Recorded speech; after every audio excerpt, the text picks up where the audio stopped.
So have you ever had the undying urge to try to grow something during the wintertime because you want fresh produce on hand at all times, and just canning some of it doesn't really work? Well, that's what we're going to be talking about today, because I've been on a seed starting kick. It's October 23rd, and we have some seeds that I need to get planted because I'm a spaz and I don't like keeping seeds that seem to fail at germinating. So we're going to probably do a full tray of that. And then we're going to turn around and do some short-term seeds that produce seedlings in around a month to 2 months, and they consistently compact to a small area. Hopefully, that's what it says on the package. So we're going to give it a try, and let's just get after it.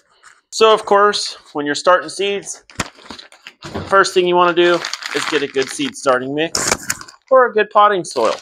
Me personally, not a big fan of the seed starting mixes, so I use Fox Farm Happy Frog. So we're just going to throw a bunch of that in there, get this filled up. We're going to make a terrible mess because that's what I like to do. You can sift this if you want to make it less chunky, but for what we're growing today, I don't think that's going to be an issue. I haven't had a problem yet with it anyway. So those are filled up. So what I like to do afterwards is, because I like these because they split in half like so, is take a little bit of water, a good slug at the bottom. I keep it just below about 1 inch of water at the beginning, just to make sure there's going to be consistent water coming up. It doesn't do a lot of good to do the water from the bottom like this every time, but to keep a consistent moisture in there, and once these roots reach down and touch down, that's whenever underneath watering helps most. But this will also provide water from the bottom up. As it starts to evaporate in the greenhouse, it will come from the bottom up and add humidity to the tent itself. Got to be prepared for the end. So the first one we're going to start for our winter indoor garden build that I'm working on is, I have these spinach heirloom seeds. They're Bloomsdale long.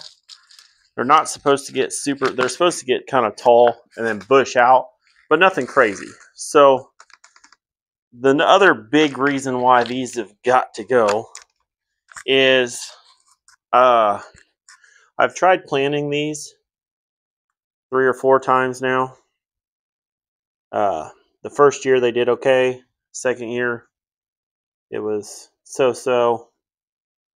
And then I'm pretty sure this is the third year. Well, I shouldn't be saying year. The first sowing went really well. The second sowing went okay. This is the second year I've had these seeds. Didn't do well. I've sowed them already once this off season. Didn't come up. I have one out of however many. So what I like to do is I'm just going to kind of take them, put one in each of these cells, which I actually think I'm going to fill this whole tray. Maybe a waste of time. Doesn't really matter. If I can get a whole bunch of spinach, I'm okay with that. If I don't get any spinach, I'll be sad, but we can replant all winter long if this works the way I hope it does. I guess I should say I know it does. That's why you sift it. It doesn't happen often. Every once in a while, you get a big old clump.